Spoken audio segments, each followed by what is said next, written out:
إن الحمد لله نحمده ونستعينه ونستغفره ونعوذ بالله من شرور أنفسنا ومن سيئات أعمالنا من يهده الله فلا مضل له ومن يضلل فلا هادي له وأشهد أن لا إله إلا الله وحده لا شريك له وأشهد أن محمدًا عبده ورسوله أما بعد فإن خير الحديث كتاب الله وخير الهدي هدي محمد صلى الله عليه وسلم وشر الأمور محدثاتها وكل محدثة بدعة وكل بدعة ضلالة وكل ضلالة في النار. أعوذ بالله من الشيطان الرجيم. يا أيها الذين آمنوا اتقوا الله حق تقاته ولا تموتن إلا وأنتم مسلمون. يا أيها الناس اتقوا ربكم الذي خلقكم من نفس واحدة وخلق منها زوجها وبث منهما رجالا كثيرا ونساء واتقوا الله الذي تساءلون به والأرحام إن الله كان عليكم رقيبا. يا أيها الذين آمنوا اتقوا الله وقولوا قولا سديدا يصلح لكم أعمالكم ويغفر لكم ذنوبكم ومن يطع الله ورسوله فقد فاز فوزا عظيما. اللهم صل على محمد وعلى آل محمد كما صليت على إبراهيم وعلى آل إبراهيم إنك حميد مجيد. اللهم بارك على محمد وعلى آل محمد كما باركت على إبراهيم وعلى آل إبراهيم إنك حميد مجيد. يا أيها الذين آمنوا استجيبوا لله وللرسول إذا دعاكم لما يحييكم واعلموا أن الله يحول بين المرء وقلبه وأنه إليه تحشرون.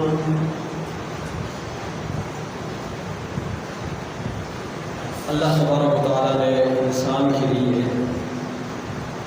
ایک وقت مقرر کیا ہے.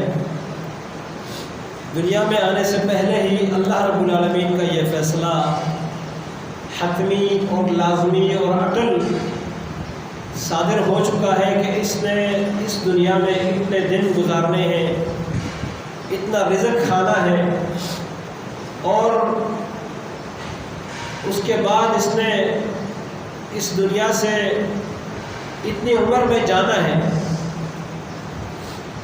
اللہ تبارک و تعالیٰ نے اس دنیا میں انسان کی زندگی کے اندر کچھ شریعت کے احکام دیے ہیں تاکہ انسان ان احکام کو اپنا کر اور اس شریعت کے مطابق عمل کر کے مرنے کے بعد جو دورانیہ ہے قبر کے اندر یا قیامت قائم ہونے کے بعد محشر میں یا آخری ٹھکانہ جو جنت یا جہنم کے شکل میں ہے، ہر مقام پر ہر موڑ پر یہ انسان کامیاب ہو جائے، سرخرو ہو جائے. انسان اس دنیا میں اپنے آپ کو بہت کچھ سمجھتا ہے، لیکن حقیقت یہ ہے کہ یہ اللہ رب العالمین کے حکم کا پابند، اللہ کی مرضی اور اس کے اختیار میں رہنے والی ایک چھوٹی سی مخلوق ہے. اس کو اپنی زندگی کا اختیار اللہ نے نہیں دیا. اور نہ ہی اللہ نے کسی اور کو اس کی زندگی ختم کرنے کا اختیار دیا ہے۔ اگر پوری دنیا کسی انسان کی زندگی ختم کرنے پر اتر آئے اور تل جائے اور اپنی کوششیں کرے، تب بھی کسی کی زندگی میں ایک سیکنڈ بھی کوئی کمی نہیں کر سکتا۔ اور پوری دنیا کسی کو اس کی لکھی ہوئی زندگی سے زیادہ زندگی دینا چاہے تو کسی کے اختیار میں ایک سیکنڈ بھی کسی کو اضافی زندگی دینا نہیں ہے۔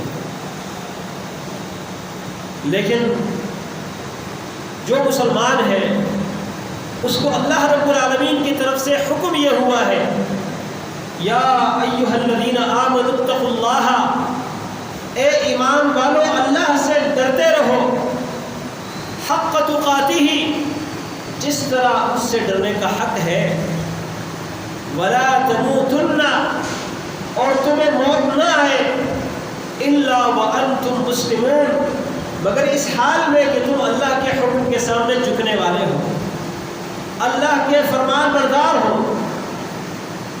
اب انسان کو کیسے پتہ چلے گا کہ میں جب مروں گا اس وقت میں فرمان بردار بن جاؤں؟ کیونکہ اللہ نے فرمایا تمہیں موت نہیں آنی چاہیے مگر اس حال میں کہ تم فرمان بردار ہو۔ یہ تو کسی کے علم میں ہے ہی نہیں کہ مجھے موت کب آئے گی، تاکہ میں اس موقع پر فرمان بردار بن جاؤں، اطاعت گزار بن جاؤں، اللہ کے سامنے جھکنے والا بن جاؤں۔ یہ تو کسی کو نہیں معلوم۔ لہذا اس کا مطلب یہ ہے کہ انسان ہمیشہ اللہ کا فرمان بردار رہے، اس حالت میں موت بھی آئے گی تو یہ فرمان بردار ہوگا، یعنی ہمیشہ اللہ کی فرمان برداری میں رہو، اس کی نافرمانی نہ کرو۔ اگر نافرمانی سرزد ہو جائے، اس نافرمانی کے اس کی وجہ سے اس کے بدلے میں پکڑے جانے سے پہلے اللہ سے صلح کر لیں، معافی مانگ لیں، تاکہ موت آئے تو اس گناہ سے تم نکل چکے ہو۔ یہ ہے اس آیت کا مطلب، وَلَا تَمُوتُنَّ إِلَّا وَأَنْتُمْ مُسْلِمُونَ۔ آج آپ کے سامنے جو اہم بات میں بیان کرنا چاہتا ہوں وہ یہ ہے کہ انسان مسلمان خاص طور پر اس کو ہمیشہ اپنے خاتمے کا خیال رکھنا چاہیے، اپنے خاتمے کی فکر کرنی چاہیے، کیونکہ اصل معیار اور اصل جو اللہ کے ہاں بنیاد ہے انسان کی کامیابی کے لیے یا اس کے خسارے اور نقصان کے لیے، وہ خاتمہ ہے۔ رسول اللہ صلی اللہ علیہ وسلم فرماتے ہیں انما الاعمال بالخواتیم، اعمال کا دار و مدار خاتمے پر ہے، آخری مرحلے پر ہے۔ نبی کریم صلی اللہ علیہ وسلم فرماتے ہیں کہ کبھی انسان بڑا نیک بنا پھرتا ہے، بڑی اچھائیاں کرتا ہے، ان الرجل لیعمل بعمل اہل الجنہ، جنتیوں والے اعمال کرتا پھرتا ہے، فیما یرا للناس، جو لوگوں کے سامنے ظاہر ہوتا ہے، بظاہر اس کے اعمال جنتیوں والے عمل ہوتے ہیں، اچھائیاں کرتا ہے، نیک کام کر رہا ہوتا ہے، لیکن اچانک وہ مرنے سے پہلے ایسے کوئی کام کر جاتا ہے جس سے وہ جہنم کے اندر گر جاتا ہے۔ نبی علیہ السلام نے ایک آدمی کے بارے میں جو میدان جہاد میں بڑی بہادری کے ساتھ، بڑی بے باکی کے ساتھ لڑ رہا تھا، دشمن کا کوئی طاقتور جوان نظر آتا، یہ اس کی طرف بڑھ جاتا، اس کے پیٹ اور سینے میں اپنا نیزہ مارتا، اس کو گرا دیتا۔ جہاں کوئی مسلمانوں کو پکڑنے والا کوئی کفار کا جتھا اس کو نظر آتا، یہ اس جتھے میں گھس جاتا اور ان کو تیس نیس کر کے آگے نکل جاتا۔ رسول اللہ صلی اللہ علیہ وسلم کے سامنے اس آدمی کے بارے میں کہا گیا کہ یہ تو بڑا بہادری کے ساتھ لڑنے والا اور بڑی قربانی دینے والا شخص یہ تو ڈائریکٹ جنت میں گیا ہوگا۔ نبی علیہ السلام نے فرمایا یہ جہنم میں جائے گا۔ ایک صحابی کہتے ہیں کہ میرے دل میں بہت سوالات اٹھنا شروع ہو گئے کہ ایسا بندہ جو کسی لالچ کے بغیر، جان کی پرواہ کیے بغیر لڑ رہا ہے، اور اس کے بارے میں اللہ کے پیارے حبیب صلی اللہ علیہ وسلم فرماتے ہیں کہ جہنم میں جائے گا۔ کہتے میں نے دل میں سوچا کہ میں اس کا پیچھا کروں گا، اس کو تلاش کرتا رہوں گا کہ کیا وجہ ہے۔ اس کے بارے میں پیارے حبیب صلی اللہ علیہ وسلم نے یہ فرمایا کہ یہ جہنم میں جائے گا۔ میں اس کو آگ میں دیکھ رہا ہوں، یہ کیا وجہ ہے؟ وہ آدمی کہتا ہے کہ میں پھر اس کا پیچھا نہیں چھوڑ رہا تھا، جہاں وہ رکتا میں رک جاتا، جہاں وہ بھاگتا میں بھاگ جاتا، جہاں وہ پلٹتا میں واپس پلٹتا، یہاں تک کہ دشمنوں کے ساتھ بڑی بہادری کے ساتھ لڑتے لڑتے دشمن کی تلوار اس کے ہاتھ پر لگی اور اس کا ہاتھ کٹ گیا، اس کے جسم کے ساتھ لٹکنے لگا۔ اس نے اس ہاتھ کے درد کو برداشت نہ کیا، درد اور تکلیف سے تنگ آ کر اس نے اپنی تلوار کو زمین پر اس کا دستہ رکھا اور اس کا سرا رکھا، اس کے نوک کو اوپر کی طرف کر کے اس کے اوپر اپنا پیٹ رکھ کے زور سے لیٹ گیا، اپنے آپ کو دبایا، یہاں تک کہ وہ تلوار اس کے پیٹ میں گھس گئی، اس کی آنتیاں کٹ گئی اور یہ آدمی اسی جگہ مر گیا۔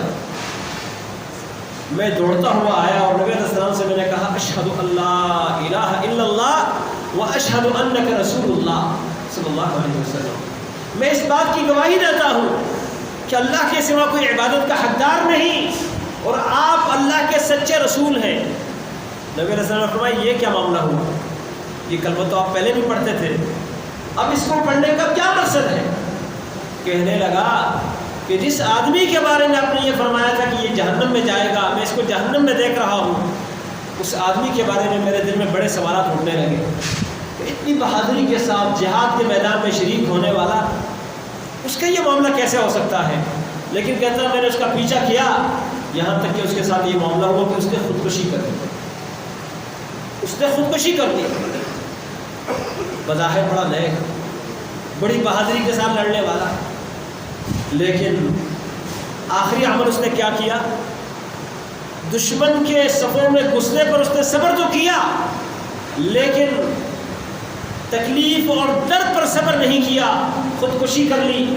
اور خودکشی کرنے والا نبی علیہ السلام فرماتے ہیں کہ جو شخص خودکشی کرتا ہے، جس آلے کے ساتھ، جس اوزار کے ساتھ، جس چیز کے ساتھ اس نے خودکشی کی ہے، وہ قیامت قائم ہونے تک، یہ برزخ کا جتنا مرحلہ ہے، مرنے کے بعد سے لے کر قیامت قائم ہونے تک، وہ آگ کے اندر، جہنم کے اندر اسی طرح خودکشی کرتا رہے گا۔ اگر اس نے زہر پی کے اپنے آپ کو مارا ہے تو جہنم کے آگ کے اندر کھڑا ہو کے وہ زہر پیے گا اور پیتا رہے گا بار بار، اور اس کو اسی حالت میں قیامت تک رکھا جائے گا۔ اگر وہ پہاڑ سے اپنے آپ کو گرا کے خودکشی کر چکا ہے تو وہ جہنم کی آگ میں اسی طرح پہاڑ پر چڑھتا رہے گا اور گرتا رہے گا، اور یہ قیامت تک اس کے ساتھ یہ معاملہ چلتا رہے گا۔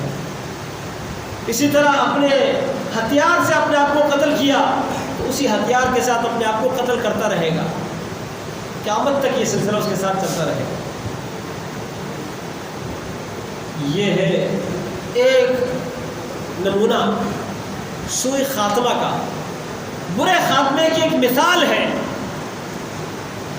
اور ہم سب کو اس بارے میں ڈرنا چاہیے۔ اس امت کے جو نیک اور صالح لوگ گزرے ہیں صحابہ کرام اور تابعین میں سے، وہ اپنے بارے میں بہت زیادہ ڈرتے تھے، بڑی نیکیاں کرتے تھے، عبادت میں بہت آگے آگے، لیکن ان کو ہمیشہ یہ خطرہ لگا رہتا تھا کہ کہیں ایسا نہ ہو کہ مرتے وقت ہم ایمان سے محروم ہو جائیں۔ مرتے وقت، اور یہ بات یاد رکھیے، شیطان انسان کا ازلی دشمن، بنی آدم کا ازلی دشمن، اس کی کوشش کیا ہے؟ اس نے اللہ سے کیا کہا تھا؟ کہا تھا لَأُضِلَّنَّهُمْ، ضرور میں ان کو گمراہ کر کے رکھوں گا۔ کہا تھا فَبِعِزَّتِكَ لَأُغْوِيَنَّهُمْ أَجْمَعِينَ، اے میرے رب، کون کہتا ہے؟ ابلیس، اے میرے رب مجھے تیری عزت کی قسم ہے میں ان سب کو گمراہ کر دوں گا، إِلَّا عِبَادَكَ مِنْهُمُ الْمُخْلَصِينَ، مگر تیرے وہ چنے ہوئے بندے جنہیں تو نے بچایا وہ بچ سکیں گے۔ پھر شیطان نے قسم کھا کے اللہ کے سامنے بڑے تاکید کے ساتھ، بڑی تاکیدی یعنی کلمات اور جملے کہہ کر فَبِعِزَّتِكَ لَأُغْوِيَنَّهُمْ، لام تاکید کے لیے نون تاکید ثقیلہ، ضرور بھی ضرور میں ان کو گمراہ کروں گا۔ یہ کس نے کہا تھا؟ ابلیس نے۔ کیا اتنا پختہ عزم ظاہر کرنے کے بعد وہ آرام سے بیٹھ جائے گا؟ پہلے تو ایمان لانے نہیں دیتا، ایمان لے آیا، ایمان پر ٹکنے نہیں دیتا، ایمان پر ٹک گیا، وسوسے شروع کر دیے، اللہ کے بارے میں شکوک اور شبہات، سوالات، اعتراضات، قرآن کے بارے میں، دین کے بارے میں، آخرت کے بارے میں، یہ شیطان کی کوشش ہوتی ہے۔ اور پھر عبادات میں سستی، عبادات کے اندر بدعات کی طرف لے جانا، عبادت کا شوق دلا کے اس کے اندر بدعات کا اضافہ، اللہ کی شریعت میں، اللہ کے دین میں، اس کے نبی کے بتلائے ہوئے طریقے میں اپنی طرف سے ملاوٹ، یہ ساری چیزیں شیطان کی طرف سے انسان کو گمراہ کر کر بہکانے کے طریقے ہیں۔ لیکن سب سے زیادہ زور شیطان اس وقت لگاتا ہے جب انسان مومن ہوتا ہے اور ایمان کی حالت میں اس کی موت کا وقت قریب آ چکا ہوتا ہے۔ اس وقت شیطان تو کبھی برداشت نہیں کرتا کہ یہ ایمان کی حالت میں صحیح سالم چلا جائے، اس کا ایمان بچتا ہوا، محفوظ رہتا ہوا یہ دنیا سے رخصت ہو جائے اور یہ جنتی بن جائے۔ شیطان نہیں برداشت کرتا، اس لیے اس وقت وہ کیا کرتا ہے؟ وہ ایڑی چوٹی کا زور لگاتا ہے۔ اور اس بنیاد پر جو اہل علم گزرے ہیں، صحابہ کرام میں سے، تابعین میں سے، ان کے بہت سارے اقوال ہیں کہ وہ سوء خاتمہ سے، برے خاتمے سے بہت ڈرتے تھے۔ ایسا نہ ہو کہ ہمیں موت ایسی حالت میں آئے کہ ہماری ایمانی کیفیت خراب ہو، کمزور ہو، دل میں شکوک شبہات ہو، اللہ کے بارے میں بدگمانیاں ہوں۔ اور اس کے اسباب جن کی وجہ سے انسان کو اکثر برا خاتمہ نصیب ہوتا ہے، اللہ تعالیٰ ہم سب کو عافیت میں رکھے، برے خاتمے سے اللہ تعالیٰ ہم سب کو بچائے۔ اسباب کیا ہے؟ کیونکہ برا خاتمہ کیا ہوتا ہے؟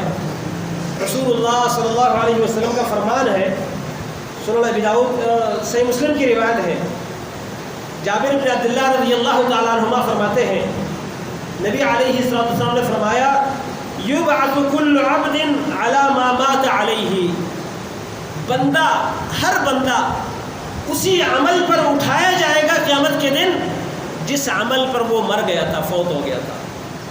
اب ہم میں سے کون چاہتا ہے کہ وہ بدکاری کرتے ہوئے قیامت میں اللہ کے سامنے کھڑا ہو جائے؟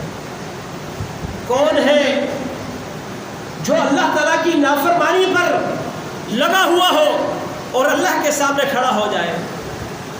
کون ہے جو یہ چاہتا ہے کہ وہ کسی گناہ میں ملوث ہو، کسی گندی تصویر پر اس کی نظر ہو، کسی گندی فلم کو وہ دیکھ رہا ہو، کانوں میں کوئی میوزک کی، گانوں کی آواز پڑ رہی ہو اور وہ اللہ کے سامنے کھڑا ہو جائے؟ گناہ ایک نہیں، بہت سارے گناہ ہیں۔ کون ہے جو یہ چاہتا ہو کہ وہ اللہ کی نافرمانی میں لگا رہا اور موت آ گئی اور قیامت کے دن رب کے سامنے اسی حالت میں کھڑا کر دیا گیا، کوئی نہیں چاہتا۔ اور ہم سب کو اس بات سے پناہ مانگنی چاہیے کہ اللہ ہم سب کو ایسی حالت سے بچائے۔ نبی علیہ السلام فرماتے ہیں کل عبد یبعث علی ما مات علیہ، بندہ جس عمل پر مرا ہے اسی عمل پر اٹھایا جائے گا۔ اور اس کے شواہد موجود ہیں۔ نبی علیہ السلام کے ایک صحابی عرفہ کے میدان میں اپنی سواری پر سے گرا، احرام پہنا ہوا، لبیک لبیک اللہم لبیک لبیک لا شریک لک لبیک ان الحمد والنعمت لک والملک لا شریک لک، یہ پڑھتا ہوا سواری پر بیٹھا ہوا ہے، اور سواری نے دوڑ لگائی، یہ اس کے اوپر سے گر گیا۔ جب گرا گردن ٹوٹ گئی اور فوت ہو گیا۔ نبی علیہ السلام نے صحابہ کرام سے کہا کہ کفنوہ فی ثوبیہ، ایک تو فرمایا اغسلوہ بماء وسدر، اس کو خوشبو والا صابن، شیمپو وغیرہ، یا اس وقت جو اشنان وغیرہ استعمال ہوتی تھی، جو چیزیں ہیں پودے ہیں مختلف، وہ نہیں، فرمایا صرف بیر کے پتوں اور پانی کے ساتھ اس کو غسل دو۔ وَكَفِّنُوهُ فِي ثَوْبَيْهِ، اور اس کو احرام کے ان دونوں کپڑوں میں کفن پہنا دو۔ وَلَا تُحَنِّتُوهُ، اس کو خوشبو نہ لگاؤ۔ وَلَا تُخَمِّرُوا رَأْسَهُ، اور اس کے سر کو نہ ڈانپو، سر کھلا ہوا، ننگا سر، احرام کی دو چادریں پہنا ہوا، اس کو اسی طرح دفناؤ۔ فَإِنَّهُ يُبْعَثُ يَوْمَ الْقِيَامَةِ مُلَبِّيًا، کیوں؟ اس لیے کہ اس کو موت کس حال میں آئی ہے؟ احرام کی حالت میں، تلبیہ پڑھتے ہوئے، احرام کی حالت میں ہے، تلبیہ پڑھ رہا ہے، اسی حالت میں فوت ہوا۔ اب اللہ کے سامنے اس کو اٹھایا جائے گا، تو کیسے اٹھایا جائے گا؟ فرمایا فَإِنَّهُ يُبْعَثُ يَوْمَ الْقِيَامَةِ مُلَبِّيًا، یہ تلبیہ پڑھتے ہوئے اللہ کے سامنے اٹھے گا، کھڑا ہوگا، اللہ کے پاس حاضری دے گا، قبر سے اٹھے گا، لبیک اللہم لبیک کہتا ہوا جائے گا اللہ کے سامنے۔ کتنا خوش نصیب۔ نبی علیہ السلام نے اور بھی ایسے لوگوں کا تذکرہ کیا ہے۔ آدمی قرآن پڑھ رہا ہے، اسی حالت میں موت آئی، قیامت کے دن اٹھے گا، رب کا کلام اس کے پاس ہوگا، وہ پڑھتا رہے گا۔ نماز میں رب کے سامنے سجدہ ریل ہو چکا ہے، اسی حالت میں موت آئی، آپ دیکھ رہے ہیں، آئے روز آپ خبریں سنتے ہیں، کوئی سجدے میں فوت ہو گیا، کوئی رکوع میں فوت ہو گیا، کوئی نماز کے دوران دنیا سے رخصت ہو گیا، اور کوئی کسی میلے میں جاتا ہوا، کسی بہائی کے اڈے کی طرف جاتا ہوا، اس کا ایکسیڈنٹ ہوا، اس کا کوئی حادثہ پیش آیا اس کو اور فوت ہو گیا، ہارٹ اٹیک ہو گیا۔ موت کون سی مشکل چیز ہے؟ موت آ جاتی ہے، ہم کہتے ہیں یہ اچھا کیسے فوت ہو گیا؟ وہ تو ٹھیک تھا، ابھی تو میری بات ہوئی، کل تو میرے ساتھ تھا۔ لیکن موت یہ نہیں دیکھتی کہ یہ آپ کے ساتھ تھا یا کسی اور کے ساتھ تھا۔ موت اپنے ٹائم پر آئے گی، کس حال میں آئے گی یہ اللہ جانتا ہے، لیکن ہم ہر حال میں اس کی اطاعت میں رہیں، اس کی فرمان برداری میں رہیں، تاکہ موت آئے تو اس حال میں رہیں۔ تو وہ کون سی چیزیں ہیں جن کی وجہ سے انسان کا خاتمہ خراب ہو جاتا ہے؟ یا تو ایمان سے ہاتھ دھو بیٹھتا ہے والعیاذ باللہ، اور یا کسی گناہ کا مرتکب ہوتا ہوا گناہ کی حالت میں چلا جاتا ہے۔ ایسے بہت سارے واقعات جو انسان کی زندگی میں شوق ہوتا ہے نا، مرتے وقت بھی اسی شوق کو وہ اپنے دل میں لیے جاتا ہے دنیا سے۔ بلکہ میں سمجھتا ہوں بیہوشی کی حالت میں بھی آپ دیکھیں، بیہوشی کی حالت میں جو انسان باتیں کرتا ہے، کون سی باتیں کرتا ہے جو ہوش کی حالت میں اس نے کی ہے۔ ایک مریض اسپتال میں کومے کی حالت میں ہے، بول نہیں سکتا، بس آذان دیے جا رہا ہے، اللہ اکبر اللہ اکبر، بوڑھا عمر رسیدہ شخص ہے۔ اس کے بارے میں بتایا گیا کہ ایک مسجد کا عرصے سے مؤذن تھا، وہ بستر مرگ پر پڑا ہوا اذانیں دے رہا ہے۔ ایک آدمی دنیا کے معاملات میں اتنا مگن تھا، وہ بستر مرگ پر پڑا ہوا کہتے نہیں میرا اتنا فلاں کے اوپر قرضہ تھا، اتنا فلاں کے اوپر قرضہ ہے، اور میرے اتنے بنتے ہیں، آپ کے اتنے بنتے ہیں، اسی حساب کتابیں لگا رہتا ہے۔ تیسرا، اس سے لوگ کہتے ہیں جی کلمہ پڑھو لا الہ الا اللہ، تلقین کرتے ہیں لا الہ الا اللہ کی، وہ کہتا ہے وہ فلاں جگہ چلی گئی اور اس نے میرا دل جو ہے وہ زخمی کر دیا، فلاں کر دیا، وہ عشق معشوقی کی باتیں کرنے لگا۔ ایسے کئی واقعات امام ابن الجوزی رحمہ اللہ نے، امام ابن القیم رحمہ اللہ نے، اور بھی کئی ائمہ نے محتضرین موت کے وقت لوگوں کے حالات جو بیان کیے ہیں، انسان حیران ہو جاتا ہے کس کس حال میں لوگوں کو موت آتی ہے۔ تو موت جو زندگی انسان کی گزرتی ہے، اس زندگی کا جو مشغلہ ہوتا ہے، جس پر انسان کا دل لگا ہوا ہوتا ہے، مرتے وقت بھی وہی باتیں انسان کے ذہن میں آتی ہیں، مرتے وقت بھی وہی سوچیں، وہی خیالات، بے ہوشی میں، تکلیف میں۔ اور اگر کسی سے محبت ہوتی ہے، جب آپ کو دکھ ہو، تکلیف ہو، کون یاد آتا ہے؟ یہ جو بچے ہیں، بچوں کو اگر تکلیف پہنچتی ہے تو بچہ کیا آواز دیتا ہے؟ کس کو آواز دیتا ہے؟ ماں کو۔ امی چیختا ہے تو کس کو آواز دیتا ہے؟ امی کو۔ اس لیے کہ بچے کے لیے سب سے زیادہ جو قریب شخصیت ہوتی ہے وہ اس کی ماں ہے۔ آپ اس کو کہہ دیں کہ میں آپ کو فلاں جگہ لے جاتا ہوں، پوچھے گا امی بھی جائے گی؟ امی جائے گی تو میں جاؤں گا۔ لیکن اس کا دل ماں کے ساتھ اتنا جڑا ہوا ہوتا ہے کہ ماں کے بغیر اس کو گزارا نہیں ہوتا۔ اور جب اس کو اس طرح کی کیفیت ہوتی ہے، وہ خواب دیکھتا ہے تو خواب میں بھی اسی ماں کے ساتھ باتوں میں لگا ہوتا ہے، جاگتا ہے سونے سے، نیند سے تو ماں کی فکر میں، کہیں تکلیف میں پڑا رہتا ہے تو ماں کی یاد آتی ہے۔ تو جب اللہ تعالیٰ کے ساتھ ہمارا تعلق اس طرح ہو، اللہ سے محبت ہماری اس طرح ہو، جب تکلیف میں ہوں گے تو اللہ کی یاد آئے گی، جب پریشانی میں ہوں گے تو اللہ کی یاد آئے گی، تنہائی میں ہوں گے تو اللہ کی یاد آئے گی۔ اور اگر کسی برے دوستوں کے ساتھ ہماری دوستی ہوگی تو پھر ان کی یاد آئے گی۔ تو وہ چیزیں جو انسان کے خاتمہ کے خراب ہونے میں معاون بنتی ہے، اسباب میں سے ہے، ان میں سے ایک یہ ہے تسویف، جس کو کہتے ہیں۔ تسویف کا مطلب یہ ہے، عربی میں اس کا معنی ہے سوف افعل، ان قریب میں کر لوں گا، کر لوں گا، کر لوں گا۔ یہ کر لوں گا کا لفظ جو ہے یہ انسان کے لیے بہت بڑا دھوکہ ہے۔ کر لوں گا نہیں، کر لو نماز، ہاں بس ٹھیک ہے میں انشاءاللہ شروع کر لوں گا نمازیں، اچھا فلاں نیک عمل بس میں اگلے سال سے میں روزے رکھنا شروع کروں گا، حج کے لیے مالی مسائل ہے، استطاعت ہے، اس سال ذرا میں انتظار کرتا ہوں اگلے سال کر لوں گا۔ اسی طرح ہر معاملے میں گناہ کرتے رہتے ہیں اور دل میں خیال بھی آتا ہے کہ یہ اللہ کی نافرمانی کب تک کرتا رہوں گا، تو ہم کہتے ہیں چلو توبہ کر لوں گا۔ یہ توبہ کر لوں گا وہ بندہ توبہ نہیں کر سکتا۔ یہ ٹہنی جو تصویف کی ٹہنی ہوتی ہے، امید کی ٹہنی، یہ بہت مضبوط ہو جاتی ہے، پھر اس کو کاٹنا مشکل ہوتا ہے۔ ٹہنی جب کچی ہوتی ہے، ہری ہوتی ہے، اس کو کاٹنا توڑنا آسان ہوتا ہے۔ وہ گناہ جب دل میں پختہ ہو جائے، جڑیں پکڑ لے، پھر اس کو کھیڑنا مشکل ہوتا ہے۔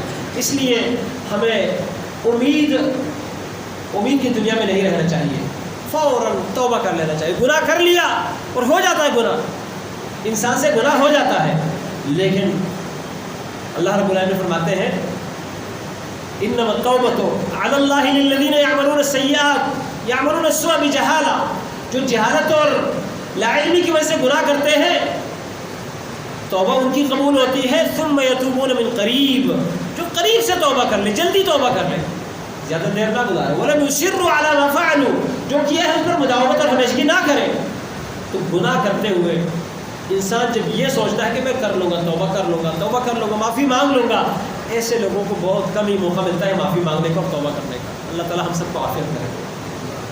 اسی طرح برے دوست، انسان کے برے دوستوں کی وجہ سے بھی انسان کا خاتمہ خراب ہو جاتا ہے، اور اس بارے میں مشہور واقعہ، نبی علیہ السلام اپنے چچا ابو طالب نبی علیہ السلام کے دادا عبد المطلب کے فوت ہونے کے بعد، اور آپ جانتے ہیں کہ نبی صلی اللہ علیہ وسلم یتیم پیدا ہوئے تھے، آپ ابھی اپنی والدہ حضرت آمنہ کے رحم میں تھے، بطن میں تھے کہ ان کے والد کا انتقال ہو گیا تھا، لیکن جب پیدا ہوئے تو پرورش دادا نے کی، عبد المطلب نے، اور عبد المطلب نے بڑے لاڈ سے رکھا۔ جب وہ بھی فوت ہوئے تو عبد المطلب کا بیٹا ابو طالب، وہ بھی باپ جیسی محبت اور شفقت کرنے والا، نبی علیہ السلام کا بڑا خیال رکھتے تھے۔ نبی علیہ السلام کو جب نبوت ملی، مکہ کے سرداروں نے آپ کی دعوت کو ٹکرایا، غریب مساکین لوگوں نے آپ کی دعوت کو قبول کیا، اسلام لائے، تو ابو طالب اس وقت پریشان تھے کہ میں کیا کروں، ان غریب مسکینوں کے ساتھ مل جاؤں یا سرداروں میں اپنے آپ کو شامل رکھوں۔ نبی علیہ السلام کی حقانیت ان کو معلوم تھی۔ مکہ کے مشرکین جب نبی صلی اللہ علیہ وسلم کی شکایت کرتے کہ آپ کا یہ بھتیجا ہمارے معبودوں کو، ہمارے خداؤں کو برا بھلا کہتا ہے، کہتے ہیں کہ یہ تمہارے معبود کچھ نہیں کر سکتے، کوئی بگڑے نہیں بنا سکتے، مشکلات سے انسان کو نجات نہیں دے سکتے، آپ ان کو سمجھا دیں، ہمارے معبودوں کے بارے میں برا نہ کہیں۔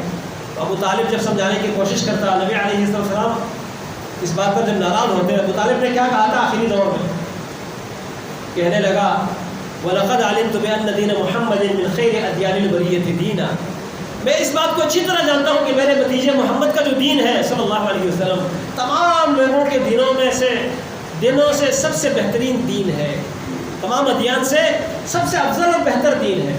اور کہنے لگا لولا الملامة او حذار مسبة لوجدتني سمحا بذاك مبینا، اگر مجھے لوگوں کے طعنوں کا ڈر نہ ہوتا اور مجھے ملامتی کا خوف نہ ہوتا کہ لوگ کہیں گے اتنا بڑا سردار ہو کر اپنے یتیم بھتیجے کی بات ماننا شروع کر دی، یہ ڈر نہ ہوتا تو آپ مجھے اس دین پر کھلم کھلا چلتے اور اس پر عمل کرتے دیکھ لیتے۔ اور نبی صاحب کو بڑی امید پیدا ہو گئی کہ یہ مسلمان ہو جائے گا۔ جب موت کا وقت آیا ابو طالب کا، صحیح بخاری میں، صحیح مسلم میں، حدیث کی دیگر کتابوں میں حدیث موجود ہے، قرآن کی تمام تفاسیر میں انک لا تہدی من احببت، اس آیات کی تفسیر میں یہ موجود ہے۔ نبی علیہ السلام گئے اور کہنے لگے قل یا عم لا الہ الا اللہ، اے میرے چچا جان آپ لا الہ الا اللہ پڑھ لیں، میں آپ کے لیے قیامت کے دن اللہ کے ہاں سفارش کروں گا، آپ کے لیے مقدمہ لڑوں گا، آپ میرے کان میں کہہ دیجئے۔ ابو طالب جو اپنے آخری سانسوں میں ہے، اور پاس کون موجود ہے؟ ابو جہل، بڑا فرعون ابو جہل، اور امیہ بن خلف، مکہ کے سردار ہیں نا، سرداروں کے ساتھ دوستی تو خود بھی سردار تھے، وہ بھی پاس جو وڈیرے تھے وہاں موجود تھے۔ وہ کہنے لگے اترغب عن ملت عبد المطلب، ابو طالب سے کہا کہ کیا آپ اپنے والد عبد المطلب کے دین سے منہ پھیر رہے ہیں، اپنے باپ کے دین کو چھوڑ کے جا رہے ہو دنیا سے؟ اس کو اس بات کے کہنے پر مجبور کیا کہ انا علی ملت عبد المطلب، نہیں میں عبد المطلب کے دین پر ہوں۔ اسی حالت میں موت آئی اور آگے کچھ کہہ نہ سکے۔ نبی علیہ السلام کو بڑا دکھ ہوا کہ میرا چچا، میرا ساتھ دینے والا، مجھے دشمنوں سے بچانے والا، میرے لیے مددگار اور معاون بن کے کھڑے ہونے والا، وہ کلمہ پڑھے بغیر دنیا سے چلا گیا۔ بڑا دکھ ہوا۔ اللہ تعالیٰ نے تسلی کے لیے آیتیں اتاری، انک لا تہدی من احببت، اے نبی آپ جسے چاہتے ہیں، جسے پسند کرتے ہیں، اس کو آپ سیدھی راہ پر نہیں لا سکتے، ولکن اللہ یہدی من یشاء، اللہ تعالیٰ جسے چاہے سیدھی راہ پر لے آتا ہے۔ تو ابو طالب کلمہ پڑھنے کے لیے رکاوٹ کیا چیز بنی؟ ان برے دوستوں کی دوستی۔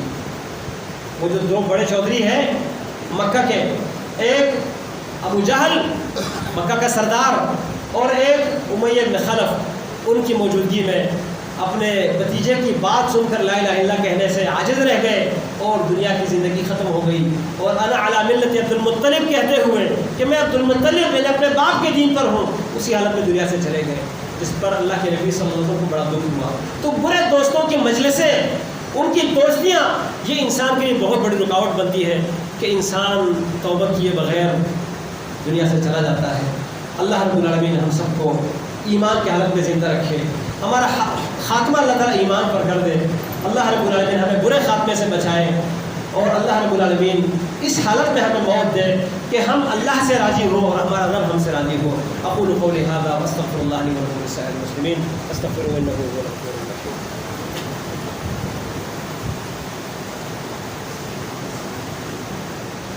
إن الحمد لله نحمده ونستعينه ونستغفره ونعوذ بالله من شرور أنفسنا ومن سيئات أعمالنا، من يهده الله فلا مضل له ومن يضلل فلا هادي له، وأشهد أن لا إله إلا الله وحده لا شريك له وأشهد أن محمدا عبده ورسوله أما بعد فإن خير الحديث كتاب الله وخير الهدي هدي محمد صلى الله عليه وسلم وشر الأمور محدثاتها وكل محدثة بدعة وكل بدعة ضلالة وكل ضلالة في النار.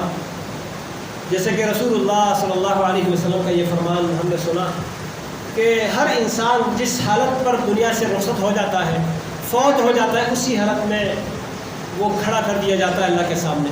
اسی حالت میں اس کو اللہ کے سامنے پیش کیا جاتا ہے. تو ہم میں سے کوئی نہیں چاہتا کہ وہ کسی گناہ کی حالت میں اللہ کے سامنے پیش ہو. اس لیے ہم جب بھی گناہ کریں اس کے معافی کے لیے ہم سوچیں، اس کے گناہ سے جان چھڑانے کے لیے ہم فکر مند ہو، توبہ کریں، اللہ سے معافی مانگ لیں. اللہ رب العالمین توبہ قبول کرنے والا ہے. لیکن جب یہ سانس انسان کے حلق کو پہنچے، روح نکلنے لگے، اس وقت توبہ کرنے سے انسان کو کوئی فائدہ نہیں. اس دن کے آنے سے پہلے اللہ سے دعا اللہ تعالیٰ ہمیں توبہ کرنے کی توفیق عطا فرمائے. مرنے سے پہلے اللہ رب العالمین ہمیں اپنے تمام گناہوں سے توبہ کرنے کی توفیق عطا فرمائے. جو اس دنیا سے جا چکے ہیں ایمان کی حالت میں، اللہ تعالیٰ ان کی ہر خطا کو معاف فرمائے. ہمارے یہاں کے ایک نمازی فیصل بھائی، ان کی والدہ محترمہ کا انتقال ہوا ابھی پچھلے دنوں. اللہ تعالیٰ ان کی والدہ کی مغفرت فرمائے، ان کو جنت میں اعلیٰ مقام دے، اور ان کے تمام لواحقین کو اللہ تعالیٰ صبر جمیل عطا فرمائے. اور بھی دنیا کے جو بھی مسلمان اس دنیا سے جا چکے ہیں، ہمارے علم میں ہو یا نہ ہو، اللہ تعالیٰ ان کے ساتھ اچھا معاملہ کرے، نرمی والا معاملہ کرے. اللہ رب العالمین ان کے اوپر رحم فرمائے اور ان کو اللہ تعالیٰ آخرت کے عذاب سے، قبر کے عذاب سے محفوظ رکھے. اللہ تعالیٰ ہمیں بھی دنیا اور آخرت کے فتنوں سے محفوظ رکھے، قبر کے عذاب سے اور آخرت کے عذاب سے اللہ تعالیٰ ہمیں محفوظ رکھے. اللہ تعالیٰ امن و ایمان عطا فرمائے. اللہ رب العالمین ہم سب کے لفظوں کو معاف فرمائے. تمام بیماروں کو اللہ تعالیٰ شفا کاملہ عاجلہ عطا فرما دے. میری اپنی بھی طبیعت ناساز ہے اور گھر میں ایک بیٹے کی طبیعت بھی کافی ناساز ہے. اکثر گھروں میں آج کل چکن گنیا اور اس طرح کے بخار کی شکایت ہو رہی ہے.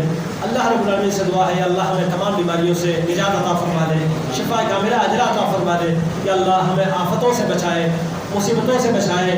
یا اللہ امتحانات اور نمائشوں سے بچائے. یا اللہ ہمیں اپنے فضل اور کرم کے ساتھ یا اللہ معاف کر دے. آزمائشوں کے بغیر یا اللہ ہمیں اعلیٰ درجات عطا فرما دے. یا اللہ ہم صبر کرنے کے قابل نہیں ہیں، یا اللہ ہمیں صبر کے معاملے میں نہ آزمانا، بلکہ یا اللہ ہمیں اپنے عافیت میں رکھے. ربنا ظلمنا انفسنا وان لم تغفر لنا وترحمنا لنكونن من الخاسرين. ربنا آتنا في الدنيا حسنة وفي الآخرة حسنة وقنا عذاب النار. وصل اللهم وسلم على عبدك ونبيك محمد وعلى آله وأصحابه أجمعين برحمتك يا أرحم الراحمين.